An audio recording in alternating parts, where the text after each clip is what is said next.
जय श्री श्याम दोस्तों, हमारे चैनल में आप सभी का स्वागत है। अगर जीवन में सुखी रहना है तो बूढ़े तोता की 5 बातें याद रखना, कभी दुखी नहीं रहोगे। ऐसी ही वीडियो देखने के लिए जिसने भी हमारे चैनल को सब्सक्राइब नहीं किया है वो चैनल को सब्सक्राइब करो, क्योंकि आपका एक सब्सक्राइब हमारे लिए बहुत महत्व रखता है।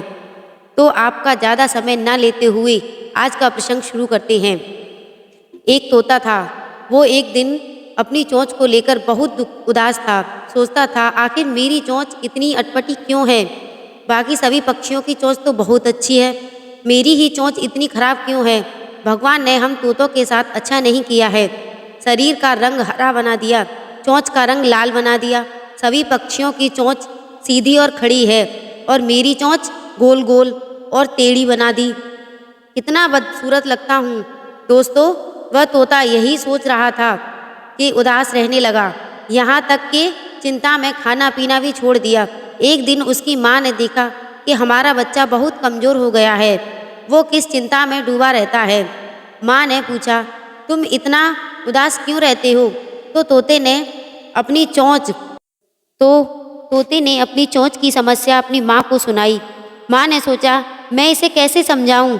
तो उसने उसे एक वृद्ध ज्ञानी तोते के पास भेज दिया। ज्ञानी तोता सघन वन में बड़े से वृक्ष के पास रहता था, जिसके पास और भी पक्षी अपनी अपनी समस्याओं को लेकर आते थे। ज्ञानी तोते ने उस तोते से उसको समस्या को पूछा, तो वह तोता कहने लगा, चाचा, मुझे मेरी चोंच बिल्कुल पसंद नहीं है।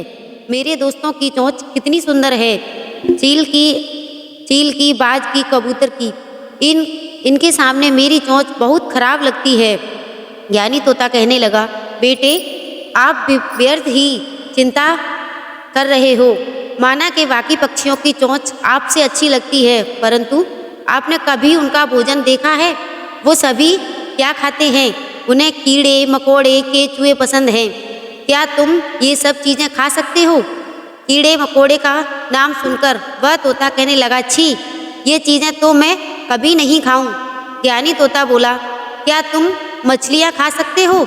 या फिर तुम्हें खरगोश या चूहे परोसे जाएं, तब तुम खुश हो? तोता कहने लगा, काका, आप ये क्या कह रहे हो? मैं एक शाकाहारी तोता हूँ, मैं ये सब खाने के लिए नहीं बना हूँ। ज्ञानी तोता बोला, पुत्र, यही तो मैं तुम्हें समझा रहा हूँ। भगवान ने तुम्हें कुछ अलग तरीके से बनाया है। जो चीज़ें तुम्हें पसंद हैं वो और पक्षियों को पसंद नहीं, और जो उन्हें पसंद है वो तुम्हें पसंद नहीं। अगर तुम्हारी चोंच और पक्षियों की तरह होती तो क्या तुम तरह तरह के फलों का आनंद ले पाते? इसलिए अपना जीवन ये सोचने में ना लगाओ कि औरों के पास क्या है। बस यही सोचकर चलो, तुम जिन गुणों के साथ पैदा हुए हो उनका उपयोग कैसे किया जाए। मित्रों, बहुत से लोग अपना सारा समय दूसरों को देखने और उनमें अच्छाई बुराई ढूंढने में निकाल देते। उस समय वे अपने को आगे बढ़ाने नहीं लगाते।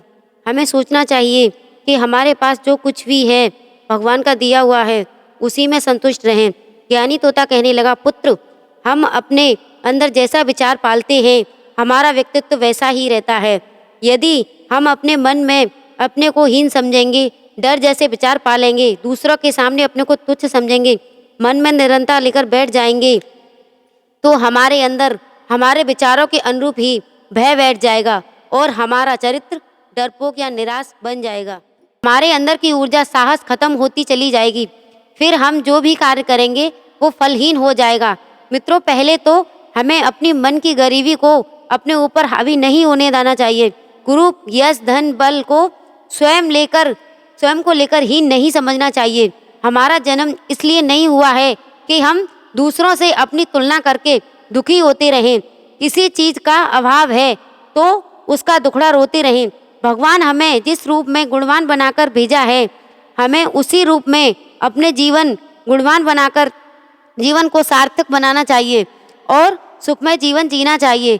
पर एक बात का ध्यान रखना, यदि हम पहले ही अपनी किसी कमी को लेकर हार मानकर बैठे तो गुण हमारे अंदर हम उनका भी विकास नहीं कर। अगर हम किसी के बारे में सोच सोच कर भाग्य को दोषी ठहराते रहेंगे तो इसका अर्थ है कि हमने सब कुछ होते हुए भी अपने आप को बेबस मान लिया है। अपने मानसिक विचारों से ही स्वयं को बांध लिया, जिसके कारण हमें निराश कुंठा जैसी चीज़ों का सामना करना पड़ रहा है। स्वयं पर विश्वास कीजिए, स्वयं को कम नहीं आंकिए। भगवान ने आपको जैसा बनाया है वही उत्तम है, उसी को श्रेष्ठ बनाइए। किसी भी वजह को लेकर भगवान को दोष मत दीजिए। उसने किसी के साथ भेदभाव नहीं किया है। भगवान को तो जितना देना था वो दे दिया। आपको सब गुणों के साथ धरती पर भेज दिया। आपके हाथ में आप कितने गुणों के को एकत्रित कर पाते हैं, कितना अपने आप को विकसित कर सकते हैं, ये आपके विचारों पर निर्भर है। सुखी रहते हो या दुखी, ये आपके विचारों पर निर्भर। सुख दुख विचारों को ही उपज है।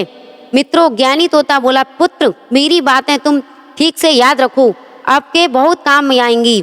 पहली बात, कोयल का रूप ही उसका स्वर होता है। स्त्री का रूप उसका पति धर्म होता है। कुरूप व्यक्ति का रूप उसकी विद्या होती है और तपस्वी का रूप क्षमा होती है। दूसरी बात, जिस प्रकार सुंदर से सुंदर फूल भी बिना सुगंध के व्यर्थ है, रूपवान यौवन से भरपूर बड़े कुल में उत्पन्न स्त्री हो या पुरुष, विद्या के बिना, नीति ज्ञान तो अपरिचित के बिना सब व्यर्थ है, उसकी कोई शोभा नहीं होती। तीसरी बात, जो व्यक्ति दूसरों के धन को देखकर और रूप को और पराक्रम को देखकर, कुल को देखकर, सुखों को देखकर, सौभाग्य को देखकर, आदर सत्कार को देखकर ईर्ष्या करता है, उस पुरुष की पीड़ा और दुख का कभी अंत नहीं होता, वो सदा वैसा ही रहता है। चौथी बात, जिस प्रकार फूल में गंध, तिल में तेल, लकड़ी में आग और ईख में गुड़ होता है, मनुष्य के मन में विचार होते हैं। विचारों के रंग ढंग से ही मनुष्य को पहचाना जाता है, रूप से कुछ नहीं होता। पांचवी बात, जो व्यक्ति जो मिलने वाला है उसे छोड़कर केवल लालच में पड़कर न मिलने वाली वस्तु के पीछे भागता है, उसे मिलने वाली वस्तु से भी हाथ धोना पड़ता है। इसीलिए जो तुम्हारे पास है उसी में खुश रहो। दोस्तों, यदि आपको वीडियो पसंद है, अच्छी लगी है तो चैनल को सब्सक्राइब कीजिए।